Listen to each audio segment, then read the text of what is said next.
Hey. We back with another edition of Sitdown at Uptown. Sitdown at Uptown, your host and the owner of Uptown Comedy Corner, Angelo Sykes. And tonight we got a special guest in the building. One of the, I hope you don't mind saying it, but one of the OGs in this game, man. You know what I mean? Man. He's at that level now. He's one of the OGs in this game and doing it a long time. Yes, we happen to have him to Damon Williams in the building.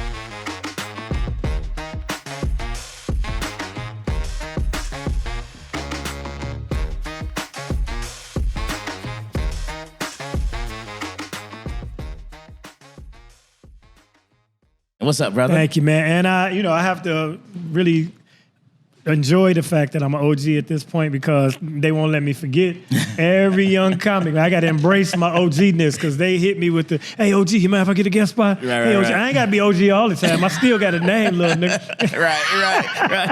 I'm still Damon. Yeah, I get I'm OG. I got a young G face at least. Though. Yeah. How about that? Man, but with an OG knee, though, every once in a while. Your face don't age, but them knees every once in a while give you, because I'm real active on stage. But first of all, brother, thank you for having me here and for doing this on top of the book. It's been a fantastic run already so far. The club, I like to love the new location. You got you another corner. Got in the corner. Found you a corner. That's right. I like the fact. And upstairs. Yeah, we up and in the corner. We uptown corner in it. You understand? That's right. Good stuff, man. Glad to have you here, man. Yes, sir. So, Damon, anytime I start this interview off, man, I always like to go backwards to again come forward. Okay. All right? So, let us talk about the young Damon Williams. The young Damon Williams, you're from Chicago. Were you born and raised in Chicago? Tell me about your childhood. What kind of kid were you? 100% Chicago native. In fact, my father's a Chicago native. Okay. My grandmother, so we 3 generations in, born in Chicago.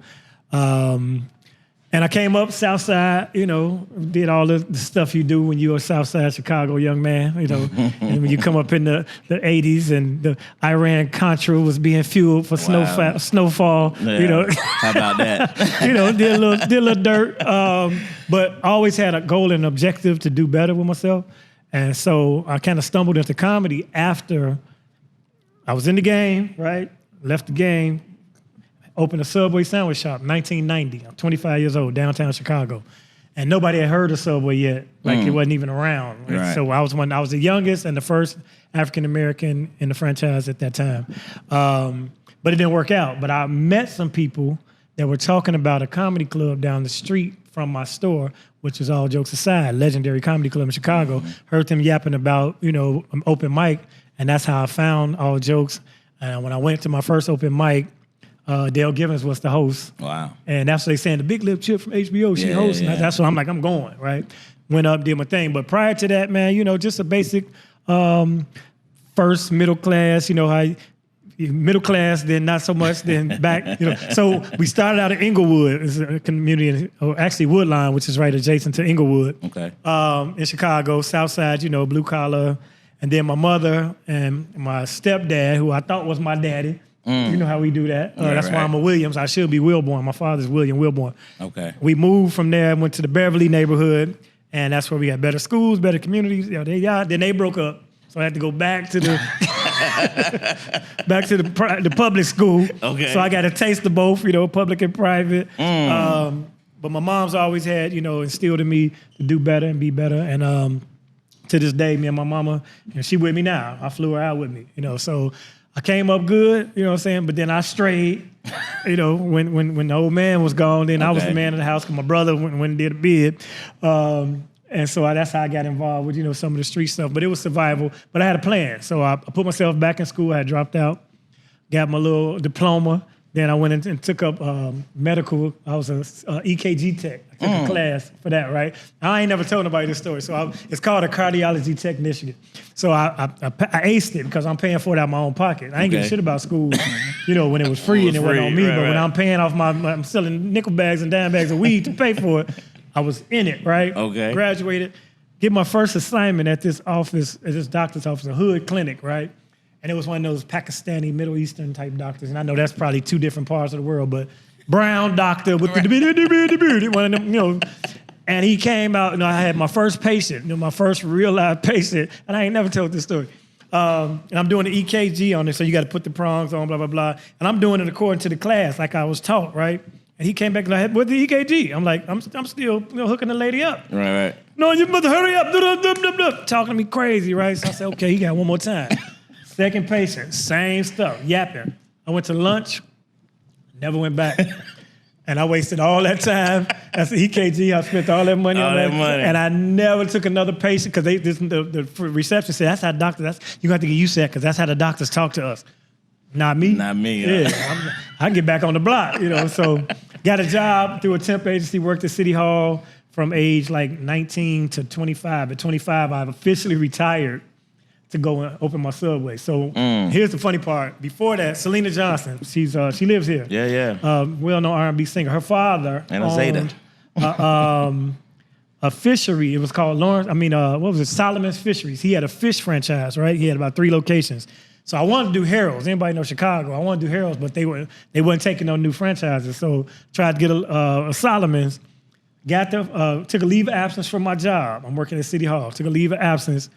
Found a location.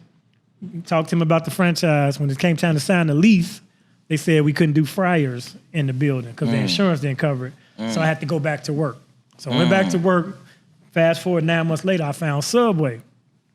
I go in, now this is a whole different administration. We had Harold Washington and his appointees, which were all black, you know what I'm saying? And even though my commissioner of my department, she was white, but she liked me, so she let me have my leave of absence. Okay. Now, Mayor Daley in there, and he got all white men commissioners, and I went to apply for a leave of absence again, but the crazy part, the main reason why he didn't give it to me is because I asked for June, July, August. He like, "I'm not giving this dude the summer off. Come on, man." He said, "We don't need it for them 3 months. We don't need them." Right. But I'm official now. I already paid my franchise fee. So now I'm at a crossroads with my mother. You know how your mother, you can't give up that good city job. Even though it wasn't, she didn't know I was supplementing it. So I took the leave anyway, right? So by the 3rd day, they said, if he don't come back by Friday, he's gonna be terminated and you lose your pension or whatever, right? I only had, probably $5,000, but it was $89. That was $5 I needed. So they told me to come back in. So I came in Thursday and I went to that office, man. It was a place they was coming in. They was testing for asbestos and everything. And it was all women in my office. I was one only guy, one other guy. And every time they were old and they would retire. And then after they retired and everything, they died or whatever, because they was old. They lived their whole life at the job, and probably lived 5 years and 3 years or 2 years or whatever, a couple of them. So I'm like, that's gonna be my life if I don't leave this room right now. Wow. So I went upstairs and I resigned. I drew down my pension. Wow. Like it was about $4,700. And I went and I opened my Subway. Now, mind you, I had about $100,000 in the dresser, but that's another story. So I could live, but I made that leap. And then when my Subway didn't do what it was supposed to, because this was before Jared. Jared was the main spokesperson that turned that franchise around. Made it how when he lost that weight and he had them big pants. When I had it, there was no Jared. He was just a fat ass pedophile that nobody knew. This before he got caught up. Right. So Subway wasn't doing that in Chicago. Our sandwiches are big. Subway they put that little slab of meat and I couldn't compete. Sold the joint and I tried stand up. That was 1992, and I've been doing it nonstop since then. Wow, that's crazy. So that's the backstory. That's the real backstory. Yeah, absolutely. So listen, it sounds like you had a business mind at a young age, though. Yeah. So where'd that come from? While you were in school, because you didn't really care too much about school. So my lack of respect for authority. Okay. And taking orders. That's why the doctor, this shit didn't work. Because the man started talking to me crazy. And my older brother, man, he always, you stand on yours, you don't let nobody talk to you crazy, blah, blah, blah. He had instilled this in me at a very young age. And he was always a good hustler, man, as far as jobs. Like, he took me out and we would sell magazine subscriptions in white neighborhoods and get chased, in neighborhoods we don't belong in, all that. But he always gave me like little nuggets. Like one time we was in one of those neighborhoods. He said, if when you come in a place like this, and it was like kind of hood, right? He's like, you act like you live around here. You act like you fit in. So he instilled some things in me. Plus, I didn't want to work for nobody. And when I remember being in 3rd or 4th grade, sitting in that classroom saying that one of these days I'm gonna ride around in limos and I'm gonna be my own boss. And that was from that point forward, that was my mantra, So it's sort of can be detrimental because like when I did have my job, I was terrible at it because I ain't want to do nothing. But I was lucky. Let me tell you this story. So since she has now passed away, I got hired in City Hall. It was called the purchasing department. So what they were doing, we were going through a transition because this is like late 80s. They were going from key punch cards to automation with terminals. So we had to take the key punch information and literally upload it into the system for vendors and minority vendors to work business. If you want to do business with the city, you have to be loaded up, right? So I'm in the process of doing this. I'm the only guy, like I said, there's one other guy. And, I'm in there, my work piled up to him. Because I would be in there, I've been in the streets, I smoke weed, I was coming there to take a nap. They gave me my own desk with a phone. Back then, if you had a phone on your desk, with a terminal to hide behind, shit. It was on. But the reason why I was able to keep my job is because the head of my department was this white lady, and God bless Sharon Burns, but I went there as a temp, but she liked me, so she brought me back as a permanent, but she had to wait 6 months because it was the contract. But the reason why she brought me back is every time I went to lunch, I was like, Sharon, I'm going to lunch. You want anything? Now, mind you, Sharon weighed about 496 pounds. So, matter of fact, we ordered new furniture, right? And she, by her being the boss, she got the chair with the arms, and she couldn't even fit in the armchair. Wow. That's how big she was. But I figured out if I keep feeding her, Right. right? So every time I Sharon, I'm going to lunch, need anything? Right? So then they found out that different department heads were using, it was a big expose on news where department heads were having city workers do personal errands and do stuff around their house and cutting the grass and all that on city time. So a decree came down that you could no longer have employees doing personal errands. I told Sharon, don't worry about that. I got you. Right. So now she can't fire me because this is illegal. So I kept that job for 5 years feeding her Popeyes. The only reason why I left is because I wanted to do my own thing, but I didn't have a boss because we were partners now. Right, y'all partners, we're in this together. You want to eat? My lunch going to be going to get yours plus whatever I feel like doing. So sometimes I leave at 11:30. I come back at 1 o'clock. Really? Or I go and get hers and give her hers. And I'm like, now I'm going to my lunch. Right. I'll be all in the neighborhood riding around making errands, running, man. So that was the only job I've had in my whole life, real job. I kept it for 5 years. Wow, that's crazy. Yep. That's crazy. So how did you get information about the subway? Where that come from? Like you said, it was young. Excellent question. I'm balling back then, so I used to fly, so I'm on a flight. Back in the day, they used to have magazines behind the seats, Black Enterprise magazine, 40 top franchises for blacks. So I looked through that, and I always went, like I said, I already been rejected from this fish place because of that. So now I'm on this flight, I see the magazine. So Earl Graves, Earl Graves, shouts out, they changed my life, and seriously, because that's how I got out the bullshit. Wow. Black Enterprise. Yeah. And I just worked with them at a conference recently, to a men's conference. So it said I look for the one with the lowest startup cost, the lowest build up, and the smallest franchise fee. So back then, Subway, the franchise fee was only $7,500. The build out was to be $40,000. So you $50,000 in, you open. But I found that the location they found me was downtown. It was in a food court. So I didn't even have to do the build out. Wow. So now I just had a counter in my prep area. Yeah. So that cut my costs in half. So the only issue was my money was not clean. So now my dad's straight laced. He was a chemist. He's an Air Force pilot, super legit. But he knew eventually what I was doing because the feds came to his job. That's a whole nother thing. And my father worked he was a chemist for the Water Reclamation District in Chicago, 37 years. He liked to say I worked 37 years in a row. Wow. Wow. But my last name is Williams. Okay. His last name is Wilborn, as I stated earlier. Well, some people, my sister's friend, my father's daughters, they knew I was the dude, and amongst them, one of them got caught up in a credit card scheme. They was buying appliances and big screen TVs with credit cards. So they tried to tell on me because I'm doing the thing, but they didn't know my last name. They said Damon Wilborn. Oh. So that's my father. So they went to my father's job and said, we're looking for Damon Wilborn. And my father said, I don't know a Damon Wilborn because that ain't my name. So he called me up and said, look, to maintain the lifestyle, you're going to have to do it a different way because they came to my office. Wow. That's when I quit. Really? But I had already found Subway, so I said, I got an exit strategy, Pops. And I was scared to even admit all this, right? But now the feds came, so, they know. I said, I got an exit strategy, but the only problem is I found this franchise, but I can't show the money. I can't go in there with $30,000 in cash and say. Right. So he said this, and I never expected this. My father said, your grandmother has 5 bank accounts. Put $9,900 in each one. Under $10,000, son reported. She'll write you a check for $49,000. And that's how I opened my store. Is that right? Yep. Wow, that's good And stuff. that got me out. I never went back to the Really? well, I dabbled with my sober store, but I never really, really went back. When I first started doing comedy, I was still a little bit so, and I never did like crack or no rocks like that. It was powder because I dealt with I had a clientele. Politicians. I work at City Hall, so it's just all high society. Back when it's late '80s. Everybody put it on the plate and you go around the party. Damon's here, and it was legal because we didn't know Reagan was giving it to us. Right. So about that. It was all good, So I never did that rock, none of that mess, right? So it was crazy because my sister, her friends, they all was like really high elite socialites, and so that's how I got it. But then when I got out. I got on out, and I never went back. Only time I went back, like I was about to say, the reason why I said that is because I still had a little powder on me because, I dabbled because I had a few people that still did whatever from me. So, Rodney Winfield. Okay, so now I'm a full-fledged comedian. And I had no idea how many comedians enjoyed the powder at the time, right?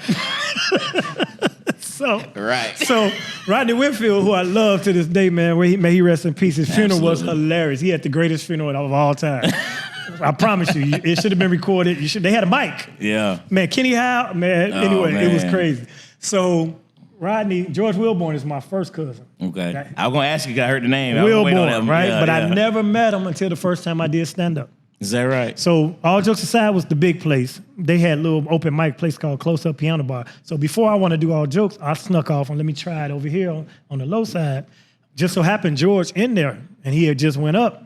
And I had went up already. He didn't see me, but I'm like, yeah, I don't know if you know. My father told me he got a nephew that do comedy, and I think it might be you. I'm like, my father's William Wilborn. He said, Uncle Sonny, yeah, that's that's my. She's like, I had never met him because he wasn't raised by his father. They brothers. Yeah. We never met. So I was like, but I'm just starting. This is my first time. But when I get up on it, I'm gonna come holler at you. And walked off. He said, where you going? I said, man, you can't walk up to me and tell me you my cousin. And you do comedy and just walk away. He grabbed me up, man. He said, man, he took me to all jokes the next day. That's how I got on the list because it was really tricky. They had this number system where you put numbers in the bag and grab a number. That's how many people went up. And then James Hanna, rest in peace, would run the sheet, and he was like a warden. He was like, gun line, boss. He was that dude, He took his position with that list very serious. And he was an old school comic. He knew Jacks, y'all line up. He was tripped out. So George got me on. So crazy part about that is, and I know I'm rambling around, after I went up the first time and I did pretty decent, George gathered all the open mic comics around and said, look here, this is my cousin. He gonna be getting guest spots. He gonna be blah, blah, blah, blah, blah. Man, they hated me for 2 years. Really? Yeah, because they felt like everything I got was because I'm George's cousin. Yeah. That's like, man, it was the worst thing he could ever done. I didn't even want to tell him I was his cousin. Right. And, he done told the whole city, so I had to earn their respect. But fast forward, so now I found out a couple cats, indulged. And when they found out I had what Rodney Winfield called it the cha-cha, right? Not the cha-cha. Man, I never had no problem getting on the mic, man. Quarterback, half a grand, what you need, man? That's all I need, man. I got a lot of this, So George and Rodney, whenever Rodney would come to town, George would run him around, they would hang out. And, Rodney Winfield, did you ever meet him back in the day? Yeah. Man, one of the greatest, and had a bunch of opportunities. People don't know about it. Somebody should do a story on his life. But when he found out after the show, I was like, yeah, I got no. He's like, you got the cha-cha? So me and him sitting there, but he telling me all these stories about CBS television and Richard Pryor and hanging out in the days in Hollywood, and he was close with the staple singers in Chicago, and he had all these legends. And I always sit around old heads to this day and listen and absorb, but especially an old comedian, right? Right. So he telling me this. So I put a little something on the plate. We talking, chopping it up, right? I ain't really do it, but he was.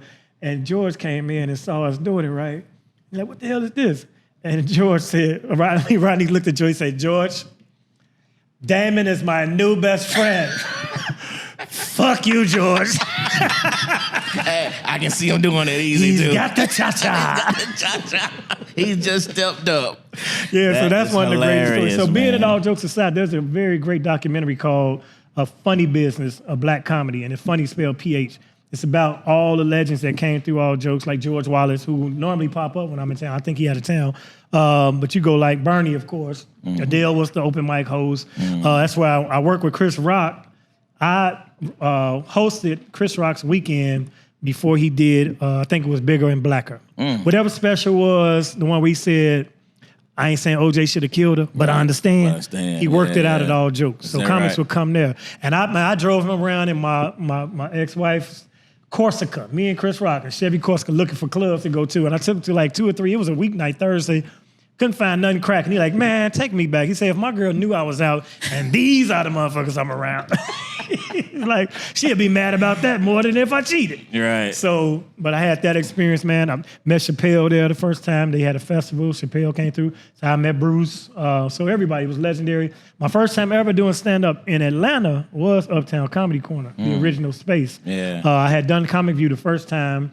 And I did a guest spot on that Wednesday when Ryan Cameron was hosting Wednesday night. And then my first time ever headlining in Atlanta was Uptown Comedy Corner. And Rod Man was my feature. Oh, wow. Yeah. How about that? Yep. And he did the joke about fishing. Yeah. Like, yeah. How many of y'all watch them fishing shows? Nobody clapped. He said, well, you ever notice on them fishing shows, the people catch the fish and what they do? Everybody said, throw it back. He said, I thought y'all don't watch them fishing shows. I never forgot him from that joke, man. It was hilarious. Rod Man was hilarious. Yeah, man. So listen, you talked about when you first did comedy, but what was it that led you to comedy? I mean, were you just naturally funny? How did you actually go on that stage the first time? Well, honestly, I loved comedy as a child. Like, I would stay up and watch The Tonight Show. You know, it didn't have to be a black comedian. It could be Dangerfield. It could be, you name it, Bob Hope. You know, back in the day, I'm talking Franklin Ajay, one of the great conscious black comedians, Bill Cosby, Nipsey Russell, all those guys, man, when they did the comedy, I would watch it. I always enjoyed Bill Cosby, you know, all the greats. And then Eddie Murphy. The first time I ever saw somebody that had a VCR in their house was my cousin, and he the one who put me in the game. That's why he had it. He was the first one. It was a Beta, too, Betamax. You know, big old, it shit looked like a console. You know, the shit up top with the remote still on the cord. And it pop up and stick the little tape in. But the first tape I ever saw was Eddie Murphy Delirious. And we would sit there and watch that shit till it was blurry. You know, over and over again. So now I love comedy. Now I see black comic doing it because we always heard Richard Pryor. My parents always had the albums or the tapes. We would listen to that shit in the basement like everybody, and that was great. But you never visualize, saw Richard until he did Saturday Night Live. That's right. And I remember seeing him on Saturday Night Live, and I had recorded it. I probably only one had a Saturday Night Live because I remember the recorder with the little mic and you push the play and record. I had record. Man, we listened to that thing a million times, right? So I had exclusive, you know what I'm saying, exclusive Richard. So I love the game. Now, fast forward after Eddie, here comes Def Jam. Def Jam made it possible. Eddie made it glamorous. He made it black, you know, the first time you saw it. And then Def Jam opened up opportunities around this place. So, like I said, I heard some guys talking. But I always, after being at City Hall, my nickname was Eddie because I kind of emulated him during that little era when everybody was Eddie Murphy type. You know, I was like, Eddie, after I saw 48 Hours, and, you know, and I remember one time meeting a girl. This is when I stopped doing it. I met this girl, and she said something. I'm like, you know, blah, blah, blah. She's like, oh, you one of them Eddie Murphy type. I'm like, am I really? I didn't even know I was doing Eddie. You know, so I made conscious shit, but my nickname around it, because I used to make people laugh, but I was never trying to be funny. My wife says, she has a term where she said, no, people laugh at your serious. You being serious, but it's just funny. So they were laughing at my seriousness, and I said, okay, let me try this, you know. But the funny part, before that, I tried to rap. Really? Yeah, I got an album, man. I'll send y'all. I'll send y'all the cover. That. Yeah, I got a little hat top, but it's kind of fading. You know, it's almost pre this, right? But it was hanging in there. Is that right? And my rap name was Gucci D. Gucci so D. I was the first Gucci man, because when I was balling, everything Gucci. Gotcha. This like in late 80s, I was Gucci up, Gucci watch, Gucci sweater, Gucci sneakers, Gucci on the seat covers. You know, I had the foreign with the Gucci cover and all that. So I was Gucci, the first Gucci man. So, and I've been roasted by it. Matter of fact, Corey Holcomb roasted me on his podcast one time. Y'all know he used to rap, they called him Gucci D. You know, but he ain't know Gucci D was heavy in them streets. Right. So it was Gucci D was, you know, an entity in the shop. There. So that being said, man, I went to the open mic, and once I did open mic, I never looked back. And I was lucky because 5 or 6 months in, by all jokes aside, being the preeminent club in America for black comedy other than Uptown, they filmed a show there called Comic Justice. Sinbad's brother, David Atkins, and my brother, Andre Wiseman, they were the executive producers. And the crazy thing about Sinbad's brother, now Mark, actually, Sinbad's name is actually David. Mark is his brother. Okay. The reason why I got connected to them, George, they wanted him to do this thing called the MOBE conference, MOBE, which is Minority Opportunities Blacks Entertainment, something like that's the acronym. So I had to audition for Mark in his room, in his suite. Like, it's some Harvey Weinstein shit. I'm glad he wasn't on that bullshit. But he had me come up, and I had props and everything. I had this little thing I used to do where I come out with a Jerry curl, but I take it off, had on a full-fledged suit. Like, wow. I'm like, West Side in the house. Thank God I'm from the South Side. I did that on my first Comic View. Really? And he laughed at that, and I had this other thing with these props. He said, okay, you got the gig. 3 months doing comedy. 3 months later, they come in to film this show called Comic Justice for Comedy Central. A.J. Jamal was the host. So naturally, they reach out to me, they reach out to George, because by now, I'm hosting that Wednesday night open mic that Adele had already took off. So Raymond Lambert gave me the opportunity to take over the room. Get my first TV show, 6 months in. They don't have no idea I'm only been doing this shit 6 months. Wow. And I only got to do 7 minutes. 4 minutes in, forgot my next joke. So I froze, man. Like, I only had like 10 minutes, and I messed up. So the crowd was like, you got this, blah, blah, blah. Then I remembered and I finished. So they edited it out. And they found out, somebody told me, y'all don't know why y'all got him on here. He only, comedian. He only been doing just 6 months. He George cousin anyway. All that. But Andre Wiseman. Cha-cha. Yeah, but he got that cha-cha. Don't, everybody talking with the crooked. It's funny, I'm talking to you because you're an ex-police officer. I'm admitting all this stuff. He's like, yeah, I wish I'd have met your ass before I'd have made lieutenant. That's what Rodney Winfield used to always say. You follow me for a weekend, you'll make lieutenant. But, it went well, and I stayed with it, man. And then, from Comic Justice, I got Apollo Comedy Hour, which was a spinoff from Apollo. They shot it at Apollo, but it was not that. Right. And then I got a Comic View in 94. I started in 92. 94, I get Comic View. That's when it was a competition. But I lost unjustly. And even Michael Collier, he was like, they robbed him. And now Michael, it was some bullshit. They robbed him. Chicago, he said that to all the judges. This some bullshit. They robbed him. Wow. But, fast forward, I skipped 95. I went back in 96, and I won. Okay. And then when you won back then, they had 5 finalists, and they give you a special. All right. So that year, it was, matter of fact, 3 people from Chicago. Me, B. Cole, Cheryl Underwood were 3 of the finalists, all Chicago. And then it was Hope Flood and Montana Taylor. Do you remember that name? Yeah, absolutely. And they gave it to Montana. That's right. She became the host and vanished from the scene. Completely. She used to like the cha-cha. Anyway, shouts out. If she anywhere, man, if Montana Taylor, if you're doing comedy or you're still around, I will book you just on nostalgia. You know what I'm saying? So she won. I was dejected behind that. I skipped the next year. Then I went back to Comic View every year. I did it 12 times. And people kept saying, why you keep going to Comic View? Because I ain't got no TV show. Right. This is my TV show. That's why people came out tonight. The first thing they said, Comic View, the suits. You used to wear the suits all the time, So that kept me in the game. And then I went into the college market. Smart. Instead of doing, like, going out to L.A. and sleeping on couches and all that old extra shit they say that happened. Because Bernie told me, don't go to L.A., don't rush out to L.A. You don't want to be a small fish in a big pond. You cock in your city, then you go out there. Because this is what he told me. And I always quote this. He said, a lot of people go to L.A. too soon, and they end up out there broke or sucking dick. And I'm like, ain't no in between. Broke and selling cars, broke waiting tables. He said, broke or sucking. And I have yet to live in L.A. That shit probably stunted my damn career, because I still ain't never lived in L.A. He said, I'll tell you home. He said, I get 2 pieces of advice. Pay your taxes and don't rush to L.A. because they go out there and they end up broke or sucking dick. I'm like, God damn. Yeah. But that was a trip we had. We were going to do Teen Summit. And I had met an executive producer of Teen Summit at an event in Chicago that I hosted. It was like a celebrity auction where they were auctioning people for dates for charity. And I did it so funny that she was like, I'm gonna have you come to do the show. And Bernie was surprised. Like, I had only did Comic View once, so ain't nobody really know me, but it's BET, it's Teen Summit. So they flew us out together. Okay. Same flight, same limo to the studio. So now I got Bernie's ear. Any Chicago comic, we trying to get Bernie respect. Sure. Now I'm on a show with him. That's when he gave me the juice. He like, hey man, that first hour gonna come quick. That second hour gonna be hard than a motherfucker. He said, now pay your taxes and don't rush out there later. That's what he said. He's gonna be broke or sucking dick. I'm like, shit.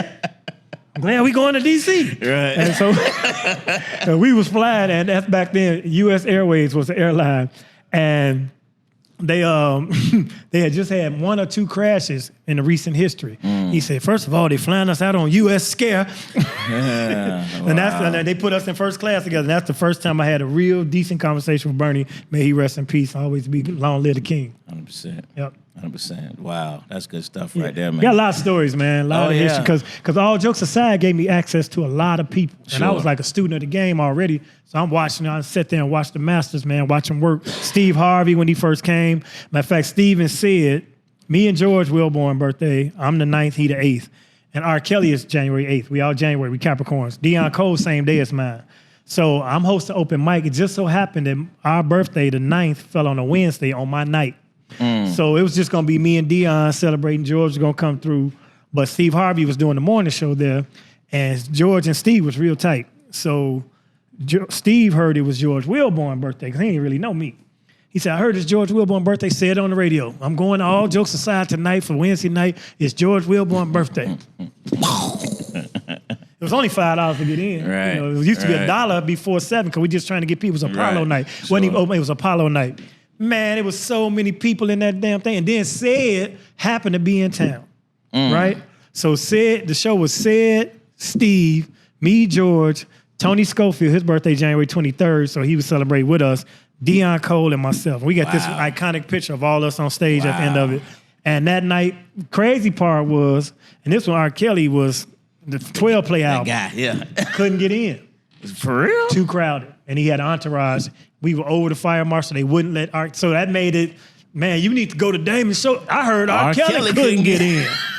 Off to the races. I know it was. Hell yeah. Wednesday night.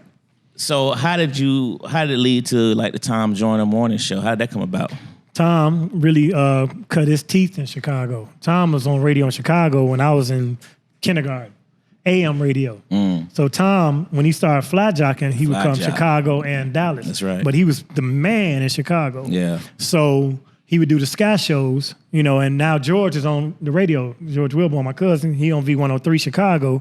Tom was on GCI.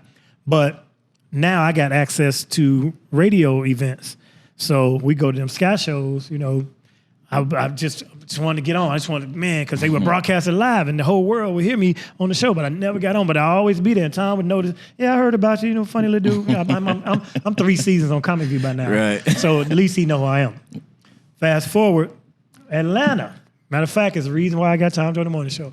So I'm in a play with Thea Vidal, Howard Hewitt, and some other miscellaneous people, including my man Carl Wright, who was the preacher in Soul Food, and he was the old man in Big Mama's house that was trying to flirt with Big Mama. Carl Wright, legend in Chicago. He used to host the original Regal Theater. He was the MC when the Jackson 5 used to do talent shows. That's how far he go back. Okay. So me and him in this play, the play is in Atlanta at the Civic, and the executive producer, Yogi Starks, Yolanda Starks, came to the play. So she invited Howard Hewitt and Thea to come. Of course, I'm going. I come too. So now we on the Sky Show, on the panel. And they said, okay, blah, blah, blah. We know Thea. We know, so how he get on, blah, blah, blah. And Yolanda Stark said, I saw this young man. I got it. The role was, I was a law school student who wanted to be a comedian. So I wanted to quit law school to pursue comedy. The man wrote it for me. William Mickey Stevenson, who was Smokey Robinson's writing partner and A&R for Motown back in the day. Wow. He wrote this play. Wow. He wrote it and had me in mind because he knew Bernie Mac's manager, Carolyn Albritton, was my manager at this time because Bernie kind of passed off to me. And he knew Carolyn, and he said, I got a part for your man. And he wrote me in the play. And it was me playing a law student who wanted to be a comedian. And so what happened is my mother wants me to go and talk to this old head who used to be in entertainment. That's Carl Wright. Okay. So talk to him first, learn the ins and outs of this business before you quit school. Turns out she sent me to him because he's my real father. So now this is my real life, and it's in this play. Wow. It's all amazing. Wow. And then in the play, I go from law school to open mic to my appearance on Def Comedy Jam. But in the appearance on Def Comedy Jam, they let me do my own material. So I got a 15-minute segment in the play as the comedian when I finally made it and I'm doing comedy. And Yolanda Stark said, you got a bright future. Wow. And she invited me to be on the Tom Joyner Morning Show. Stuff. So now I went from being on the panel to doing one of the cruises. Really? Right? When first I did a sketch show as a performer, then the performance to the cruise. Now I'm next to Tom, and he got comedians. And J. Anthony Brown, God bless him, he used to like to call in a lot. Yeah. Jay would oversleep and all type of stuff. So they had me start to fill in for Jay. But before that, they gave me my own feature called Seriously Ignorant News. Right. And that was like Stupid Criminals. And every Tuesday I had 5 minutes. And the reason why I got that is because Deion Cole was now writing for Conan. And he was one of the first black writers ever on a late night talk show and Emmy nominated and all that. Well, now everybody wanted to write. So Tom, like, let's try to get Deion, the new producer, she wanted to get Deion to write something. Deion was like, he was too busy. He couldn't do it. Her name was Nikki Woods, by the way. Got to get her in there. So he said, man, call Nikki. They looking for a writer. He said, you write anything? Blah, blah, blah. Deion, hey, dang, you write? Man, they looking. I just told him I couldn't do it. You should call. So I called Nikki Woods. I pitched, obscure stories that don't get covered in the news. Then they said, well, let's just do Stupid Criminals specifically. So luckily, I found a site called Clumsy Crooks. And every week, they would put up new stories about some. Most of them was from Florida, a Florida man. Everybody now that's a now popular thing, but most of them was Florida stories. So I'm doing this 5-minute thing, but now I'm the backup for J. Anthony Brown. Jay called in, blah, blah, blah. Then Jay on the air abruptly just quit. Like on the air, and I'm in Dallas where the show is. And where you at? I'm like, can you come in? So I came in, I filled in, I sit in a whole shift, and now I'm in the funny chair whenever Jay is out. Now he done quit completely, and that's when Tom said, instead of doing, I wasn't gonna be his replacement, Tom wanna go bigger. Right. So now each day he got a different comedian. So it was Arsenio, Bill Bell. Now I'm thinking, I'm in. Jay quit. Right. I'm his backup. Right. I got the Tom Jordan Morning Show. Right. Not so fast. Funny chair. They had Dominique was coming in. She was doing every day her own shit. Then they had the funny chair. So it was Arsenio, Lavelle, Bill Bellamy, Kim Whitley, and Sherry Shepard together. And then maybe the fifth day was, did I say Lavelle already? Anyway, they had 5 people. Okay. So I ain't in. I'm still back to my Tuesday. I'm like, God damn. Wow. But, these cats, they all busy. Anybody trying to get up there early. Right. Eventually, one of them fell off and they gave me Friday. I think Lavelle stopped doing Fridays and they gave me Friday. So that kept me on Tom Jordan Morning Show until he retired. Funny Chair Fridays was Damon Williams Fridays. And by being Friday, his very last broadcast, I'm in the room. So now Ice Cube calling in, Common calling in, Jennifer Hudson, and I got all that. I'm recording all that, just like I'm recording now, except he in front of my camera. Get your big back out the camera, man. We probably missed 2 of the greatest stories ever. All fade to black in his big back. But we heard it. Yeah, we got it here. Yeah. So that's how I ended up with Tom. And Tom, to this day, we're friends. Like now, Tom ain't my boss. He never wanted to be called boss. He always was. I call Tom right now. If I call Tom right now, he gonna pick up. Hey, what up, partner? Where you at? And he'll fly us out. Me and my wife. He done took us all to Cabo and other places. Like he went to Vegas with Lunel to see Usher, and I saw it on Instagram. I said, Tom, now my wife can sing. He said, you want to go back? All I got to do is tell him when we going. We going to Usher. Is that right? And it's going to be on stage to the side, laid out, because he a good dude, man. Yeah. Very generous, very kind, very genuine. But that's my dude. That's my friend now. Like, I'm friends with Tom Jordan. I'm friends with George Wallace. All this came from the show. That's from Tom Jordan. Myra J., all them people. See, Myra will be here tomorrow for the show, matter of fact. Oh, man. Yeah. That's good. And George J. Anthony probably come, too. They always come when I come to Atlanta. So you just mentioned, an icon in the industry, someone like a Tom Joyner. Yes, sir. And then you also had the opportunity to open up for another iconic event, the Kings of Comedy. How'd that come about? All jokes aside, Chicago, be in that place. I met them all. When they came to town, I'm there. You know what I mean? And then I've worked with them. I opened for them there. D.L. Hughley's manager actually recommended me. He was his road manager, Alvin Morris. And he said, look, what the initial concept was, they were going to have a local comedian in each market do 5-10 before Steve, because it had just shifted. The first original Kings of Comedy was Guy Torrey hosting, Steve closing. The story is famous. Steve I ain't trying to follow that heat. So they added D.L. Hughley, moved Steve to host, Bernie would close. But Steve being Steve, he ain't about to come out first, you know. And so Steve y'all gotta get somebody open. So they couldn't find consistent, good opening comics for a show of that magnitude and everything. Because we going, that tour was going to Birmingham and, Louisville and, small markets, B markets, Macon, Georgia and stuff like that. So ain't no great comic every city that's gonna come and do the thing.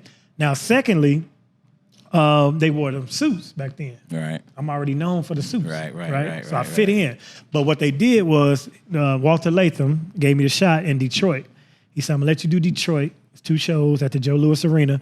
If that do well, I'll let you maybe do another one. I might even let you do Chicago. He carried on the stick like I might, whatever. I'm gonna go kill this shit. You don't know, I'm seasoned. He ain't never heard of me. Yeah. But Alvin had put me in with him. I sent my tape. They gave me the audition. Let me go do it. So now they realized they ain't gonna find good comics every city. So he narrowed it down to 2 comedians, me and Mike Britt from New York. Mike had half the dates. I had the other half. But Mike kept showing up in like baseball jerseys. This is the Jersey era. This is Jay-Z and them. Everybody wearing them, the Mitchell and Nash, whoever the Nash, the big oversized jerseys. And they told me, man, you got to dress up. This is the Kings of Comedy. He's like, I ain't comfortable in no suit.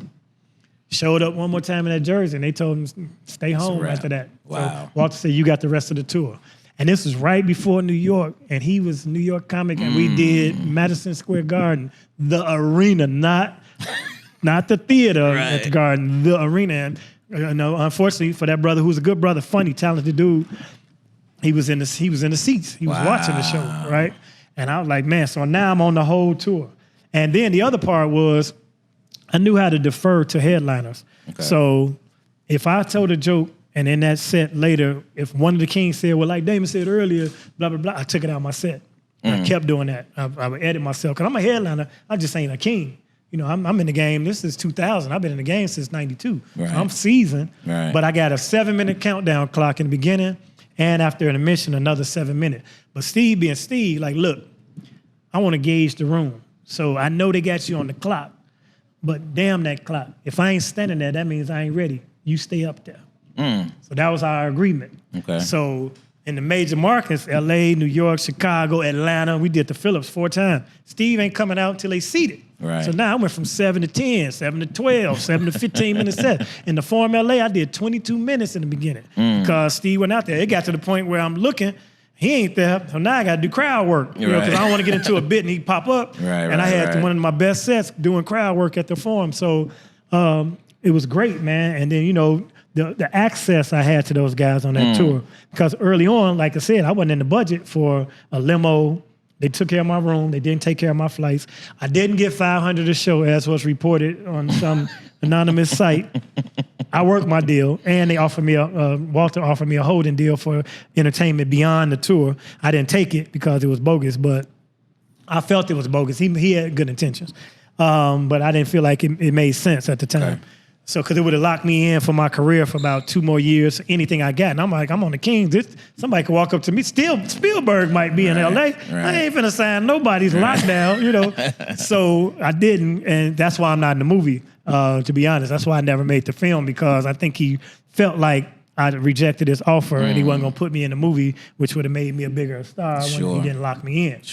So it is what it is, it ain't what it ain't. But the people know, it was 30,000 people some of them nights, 20,000 people, and I did 30 shows. Even if it was 10,000 people, that's 300,000 fans who saw me on that stage with them people. And we did my hometown at the United Center, the house Michael Jordan built. I said we did the Phillips 4 times, we did United Center twice, we only did the Madison Square once, but I could say I did Madison Square. 100%. And so that's how I got that. And that was a blessing. And right after that, I landed as one of the finalists as the host of a Showtime at the Apollo, because Steve left after the Kings. Right. So they narrowed it down to me, Teddy Carpenter, and Rudy Rush. And so Rudy was already here, a New York guy, and he was already the host of Apollo Kids. So it was basically his job not to lose, you know what I'm saying? And he did a great job, and he went on to be host. Me and him been friends ever since. We met at that competition, so to speak. But he was so gracious, he embraced me. Talent and Capone, they brought me in early to do the Apollo, as a, not on TV, just a regular show. So I, get my feet wet in this situation. Then they let me do an episode of the Apollo. Then they let me host. Gotcha. And I'm gonna give young comics some good advice about this. I had this chant I do. I go, da-da-da-da, and the people go, ooh, ooh, and I say, and you don't stop. The people say, and you don't quit. It's to get the audience united, right? But nobody don't know this in New York, right? And they don't know me. And they don't even know Steve ain't hosting. And Apollo is notorious for, especially booing comedians. Yeah, you know what I'm saying? Sure. So what I did, and I recommend anybody do this, is before any live taping, they line the people up. They got to line them up to load them in way before the show. Right. I went outside and talked to everybody in that line from the front of Apollo to around 125th Street. Not only did I talk to them, I was telling jokes. Yeah. I was passing out water, and I taught them how to do my thing. I was like, now look, I told 5 people at a time, I do this thing. I go, dit. Y'all go, ooh, ooh. And I say, and you don't stop. Y'all say, and you don't quit. I said, now, if y'all don't do it, I'm going to look dumb as hell on TV. Right? So now I'm in the front of the line telling these people want to know what that is. Because now I say, let's practice. Yeah. So now they what he telling me? Right. Wow. All around that building till the whole line knew, right? So my first episode hosting, I said, I'm Damon Williams, I'm hosting Showtime Apollo. The production, they don't know what the fuck this is, right? The whole crowd said, woo, woo, and you don't stop, and you don't quit. They like, how did they What's know? going on? Everybody, I see the headsets, they're like, how the fuck did he do that? I told them. Wow. Yeah. Good stuff, man. A lot of times people don't want to be seen before you go home. Yeah. Damn that. They was like my cousins by the time they came in. They was rooting for me. Yeah. You know? Yeah, so that's a lesson. That's good stuff. Hell yeah. That's good stuff. Plus it's Apollo. It could have went either way. So I ain't gonna go out there, boo, you know. And I can't say, look, I got this thing I do, Apollo. I need y'all to do it with me. No, gonna catch another boo. I went and told them. That's smart move. Yep. Straight so up. Damon, you have just announced quite a few awesome, places you've been, people you've been with. Right. What do you think to date? I mean, as you sit back, this long in the game, what's your greatest moment thus far? Coming home to Chicago with the Kings at the United Center, the house Michael Jordan built. Okay. It's got to be top tier. My first comic view, because I got to go home and watch myself on TV, and I had done other stuff, but I wasn't ready. Like I said, I'm 3 months, 6 months in. My first comic view, when I took that thing, Sid was the host, I took that thing off and I said, thank God I'm from this, and they laughed, that was beautiful. Beyond that, I mean, the Kings is really top tier, but my own series, I ain't even think about that. There's a streaming platform called Urban Flix TV. Mm-hmm. Urban Flix, black owned. Only thing about it, when I'm one of the first or second original programs that they shot, but they wanted to do urban with a wider range, not just urban, right? When it was stupid. It's Urban Flix. So now you're going to name something that is synonymous with blackness and say we're not just for black people. You know what I'm saying? That's stupid. Then why would you call it that? Now you're going to spend money on marketing to convince people that you're not what you say you are. Right. So they figured out it didn't work. Plus, we shot it February 2020. COVID hit March 2020. So there was supposed to be a nationwide billboard campaign. I'm like, what's up with the billboard? They're like, well, ain't nobody outside. Right? So I've been Gilligan in this game. I've been almost off the island on a bunch of opportunities. Like the Kings should have launched me. Or Showtime at the Apollo, if I'd have got it, should have launched me. But I've been consistently working the whole time. Like I said, my college market was so lucrative that I wasn't even auditioning or nothing. Because like I heard cats was making $50. I got the whole budget. Not only am I a comedian, I'm booking the comics. So I got the whole budget, right? And that's thousands of dollars. And it was consistent. Homecoming was always October and Black History February. I could live off them two. I, matter of fact, learned that after doing February to pay my summer bills off, because if you don't get slow, because I'm a college comedian, school out. Right. So now I'm back out here on the grind. Right. So I would pay my main bill, my mortgage, my car note back then, pay that off because I might not be working, So, and it was seasonal. It would come around every year. And I was real popular from Comic View because I did it so much. And the kids, everybody watched Comic View back then. So I was famous to them. Like when I would come out, they would go bananas. Yeah. Fast forward. This, from 96 through 2007, something like that, they are grown now. I was famous to them. So now they come to the club. I remember you came to my homecoming, or it'd be a big old grown, it'd be him. Come up talking about, you was at my school in 97. I'm like, nigga, I grew up watching you. Like, grown ass man, bearded. Right. So that's what I attest that to my longevity, because I still ain't hit the home run where I'm, Mike Epps and them money, you know what I'm saying? But I've been able to live my life at my own terms. I still ain't had a boss, and that's been my goal. So now it's time. I'm acting now. I got a bunch of stuff on Tubi, like everybody. Right. But I got some quality films on Tubi. But my series is called Laugh Tonight with Damon Williams. Of course, I'm put my name in the title. Whatever you do, comics. Matter of fact, this is something I wish I'd have done on Comic View. You know who told me that, or showed me that if you do this, it's successful at the time? Shucky Ducky Quack Quack. You don't remember one Shucky joke, but you remember Shucky Ducky Quack Quack. Quack, that's right. Damn, Jamario. That's right. You don't remember one Jamario joke? You might remember the fax machine when he faxed back the the $100 bills. But you say your name and your act. You know, if you ever get on TV, you know, refer to yourself in the third party. You know, because then people were like, it was this dude, he was so damn funny. What's his name? Daryl something. Yeah. And then I had the extra opposition or obstacle of being Damon Williams so close to Damon Wayans. Sure. George told me, you should change your name. You should change it to Wilborn. There's power in your name. And I'm like, man, you know, but everybody, I'm Damon Williams on my license. My son is Damon Williams. I'm gonna tell him he got to change his name too. You know, we done made a name with this name. Right. But say your name and your act, even if it's not even on TV. But you know, at some point, refer to yourself. Not Damon. I ain't gonna do this. Blah blah blah. You know, not Steve. You know, say your name so people remember you. Nah, that makes sense. Yep. That makes sense. So, Damon, you also have a unique perspective in this business, right? Because you are involved in the running and partnership of another black comedy club in Chicago. Yeah. Well, I made it black. It's white on still. Okay. Like I said, I just said on stage, the Uptown is one of maybe 6, if that many, in the United States, 6 black left. owned. That's completely black owned. So Atlanta, y'all have to uplift this situation and make sure it continues because it shouldn't be that way. In fact, I was going to talk to you about that. So you're going to say I'm behind the scenes and booking and curating a club. Well, I always did that, and I'll tell you why. Okay. All jokes aside, once again, I'm there. I'm doing the open mic Wednesdays, but I'm still an open mic Wednesday, and it ain't even all comedy. It's Apollo night, so it's a novelty show. You could sing, you could juggle, you could do whatever, right? So I still ain't really respected as a comedian and a comedian host yet because I'm early in the game.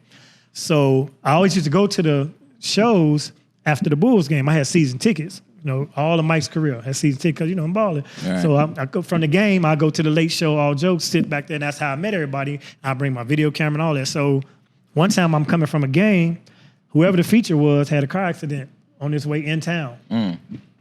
He can't finish the show.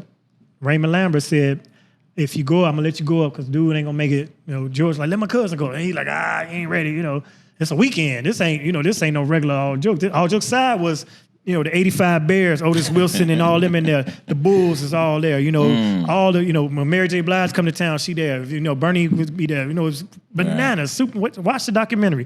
Funny business, black comedy, PH Funny. So now I get to go up on the weekend, right? And I'm featuring. I ain't just doing a guest spot. So I go up, say, if you do well, I'll let you finish out the week. I finish out the week. Now I'm so excited. I want everybody to see this. So I'm buying tickets. 10 tickets a show. You know, I want everybody, because I got the bread. I'm buying tickets. End of the week, I probably just spent, you know, the ticket was about $12.50 back then, right? So I'm spending $120 a show on tickets. So I want people to see me at all jokes aside, 5 shows. Right. Come Sunday, time to get paid. I ain't asked one question about what I'm making. That man wrote me a check for $125. I said, you got to be kidding me. I done spent that a day around here, right? I was like, this what these comedians make? I'm thinking, I can't wait to do a weekend. He said, and they told me like this, I actually did you a favor. The exposure you got tonight, the people that saw you, blah, blah, blah, blah, blah. You know, in L.A., they don't even pay. I'm like, well, this ain't L.A. You know what?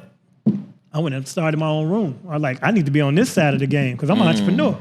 I done counted heads. You done made thousands of dollars and gave me $125. I went and started my own mic. You know what I'm saying? Wednesday night. Tuesday, because Wednesday was all joke. Did my own Tuesday at the Quality Inn Hotel in a little ballroom. It was a conference room, wasn't even a ballroom. Held about 60 people. We in there doing our little shows. So I learned how to promote shows from that. So now I said I'm always going to promote. So after all jokes, I had 5 nights, you know, in 4 different spots. Wednesday night here, Tuesday night there, Thursday night here. I'm hosting all the spots. So that's how I'm getting the contacts with the comedians, because now I can book comedians. I can put money in their pocket. So now they're going to refer me on their city, you know, and that's how a lot of my networking happened. So that's how you got people like Marcus Combs, rest in peace, Leon Rogers. Corey Holcomb did his first open mic with me. Godfrey brought him in on Wednesday night, all jokes. D-Ray Davis, funny story. Let me tell you this one.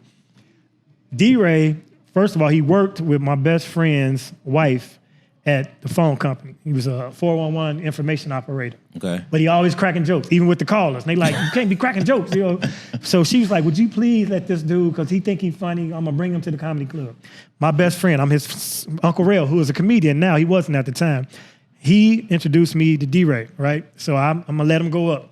When D-Ray showed up, he was married at the time. Okay. He married right out of high school, his girlfriend. Married, young cat.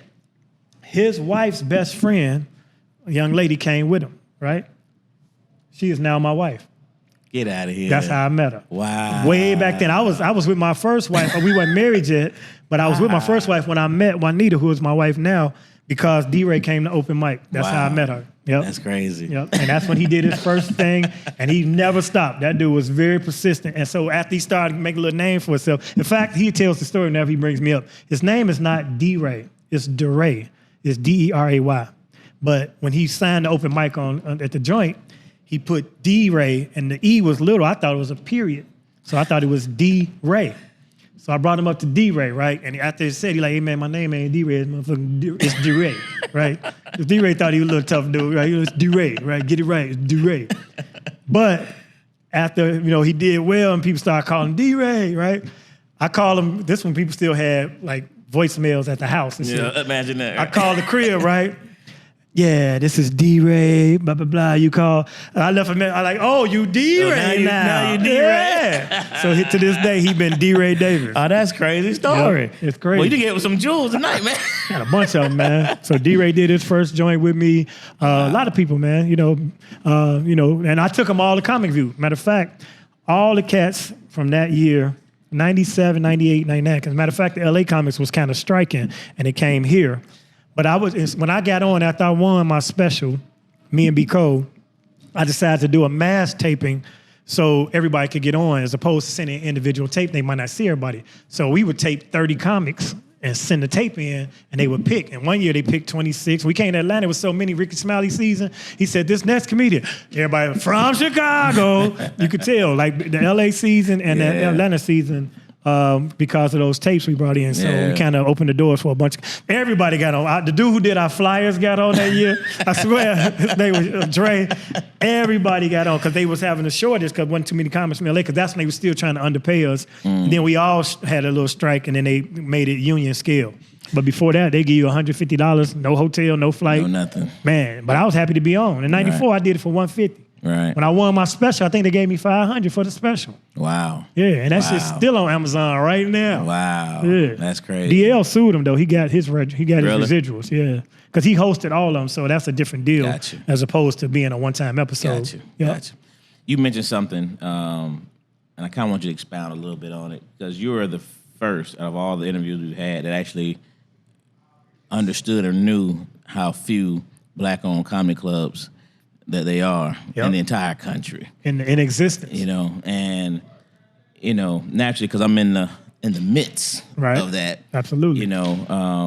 What do you say to that? And what do you say to, because I tell comedians, especially the bigger names, man, 52 weeks in a year, how do you not give back to those black comedy clubs where most of y'all started? That is the biggest obstacle to what we face. And because the volume that the white mainstream chains offer and the relationship they have with the agencies is our biggest obstacle. A lot of cats would not do my club because they got a date already at the Schaumburg Improv. Schaumburg is, you never go to Schaumburg for any other reason except to see Bill Bellamy out there, because it's so far away from the south side of Chicago. So I have relationships, but it's still been tricky. So a lot of them will say, well, after I do my date, because I tell them, I say, look, man, I don't even advertise on no type of media. I got an email list and my social media. They're going to see it. They're going to know you came, but it shouldn't hinder you from coming. You should at least give one of your weeks back to one of these black-owned comics. So J. Anthony Brown, none of those comics would come to the J spot. That's right. And they don't even get paid to go to the other spots. That's right. He was paying like a road gig. Comedians, he's like, they won't come. So until we get past that, and I understand the mentality, because I've had a couple of opportunities, like, for instance, I do radio, have a feature for a Cleveland radio station. The host is Sam Silk, and it's on WZAKCleveland.com. You can hear it nationwide, but every Tuesday and Thursday, it's local in Chicago and Cleveland. He owns his own nightclub, right? It's called Silk's. So he wanted me to do Silks. Now I've done the improv. I want to come back. And they, first of all, I'm on their B list. I ain't an A-list comic to them. So sometimes I might get a replacement date for some people, or they put me in a rotation now where they know that they had no idea that the Comic View audience was still as viable as they are, plus the college people I told you about, and the Tom Joyner. So that gives me my niche. So they brought me in and let me do it. I had never done it, and it went well. So now they want to bring me back. I go back, went well. Then I went back with D-Ray one time because we all wanted to kick it. It was Christmas, right before Christmas. Me, him, and Just Niche did it a weekend. We do shows with D-Ray. It was 9 of them shows, 4 o'clock, 6 o'clock. We did. But I still, these people seeing me too. So now I'm hitting them like I want to come back. We need to wait a while, blah, blah, blah. And I ain't trying to do it right away. I only want to go any city once a year, except Atlanta because so many black people. I come here twice, know, and I can do the other clubs or whatever, and still come in here and fill this place hopefully up. But they said no. I gave them 3 or 4 times. And I said, look, I am now on the radio in Cleveland, so I can plug the show throughout, and I got listeners. They gave me one more. Okay. Sam called. You're like, hey, do my club? Yeah, I do it. I'm on your show. You're my boy. Of course I'm gonna do your show. Get a call immediately. We were disappointed to see that you're doing Sam Silk's club. Cleveland's the type of market you can only come to so many times a year, and blah, blah, blah, blah, blah. I said, yeah, but that's my friend. And I'm on his radio show. Right. And it's a station promo. So, I'm doing it. Right. But I definitely got that call. And that guy who books me for that, he's half of my calendar per year. He does about 6 or 7, 8, maybe 9 funny bones, 5 or 6 improvs. Yeah. It's a substantial chunk of my stuff because I've transitioned from colleges, of course. So it's either hustle or concerts. I work with a big concert promoter, or our clubs. So that's what you face. So I understand what that is because I told Sam the next time when he asked me, I said, I can't because I got an improv show on the books, but I will come back 6 months later and do your club. So I get it and I understand when one of them A-list guys and they doing them clubs and they'll give you, at the top of the year, they give you 40 dates. And now if they frown upon, we don't want you in these markets, or we'll pull our dates or whatever. They even do bullshit like make clubs book a mediocre comic if you want to keep their main client. That's right. I know you get that call too, 100%. So they say, well, I need you to book Mike if you want to get Bruce. That's right. So it's tricky for us as entrepreneurs, but until the comedians harness the power that we possess and take back control of the industry, we'll never be able to conquer that. And the problem is there's no unity. There's no support. There's no union. There's no camaraderie. It's a crab in a barrel, So if I were to say, look, don't go to the other club in Atlanta because they underpaying people and we got a black-owned club, as soon as we stop going, it's going to be a truckload of comedians. I'll do it. Right. So that's where the power is. That's why comedians get exploited. A lot of comedians don't understand you can't come every weekend and do a guest spot. If you come to my club every week on your own, and people see you every week do that same 7 minutes, why would they book you? That's correct. You can't oversaturate yourself. As much as we enjoy doing it, if you don't value what you do as an art form, nobody will value you for it. And as a club owner, you realize that. 100%. You don't try to do it, but you can easily say, I ain't booking a feature this week. There's going to be 6 dudes over here every week. Stop doing that. Value yourself. Go out of town and do guest spots. Gamble on yourself. If you go out of town and do guest spots and you do well, chances are there's a little sub-circuit in that city, what we call a little chitlin circuit. This guy gonna see you like he gonna want you to do his room Tuesday, come back here and pick up some money over there like in New York. They run you around. And now you expanding your brand, you get known. But comedians have the power. A comedy club without comedians is a restaurant.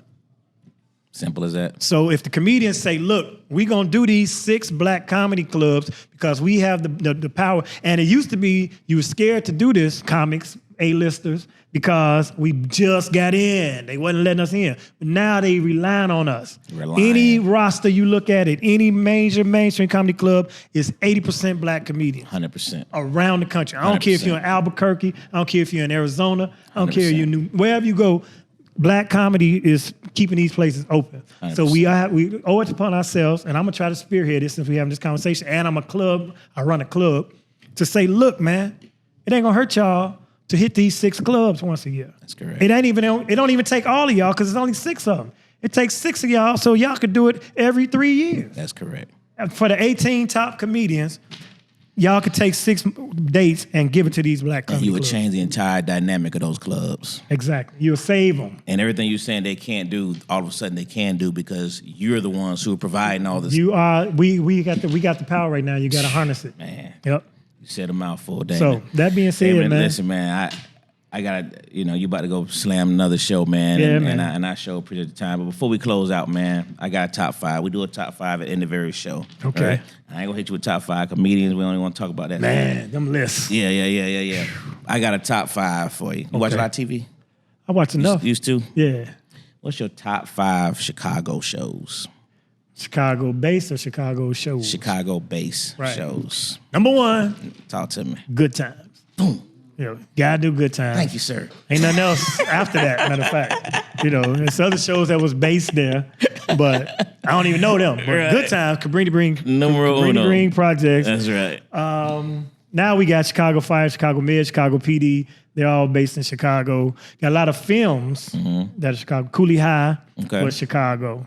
The Batman movies are all shot in Chicago. So are the Transformers. Yeah, they do those with our aesthetics from the background. But Chicago themed shows, I don't know. You got some? Shoot, you named something right there, man. Yeah. Shy?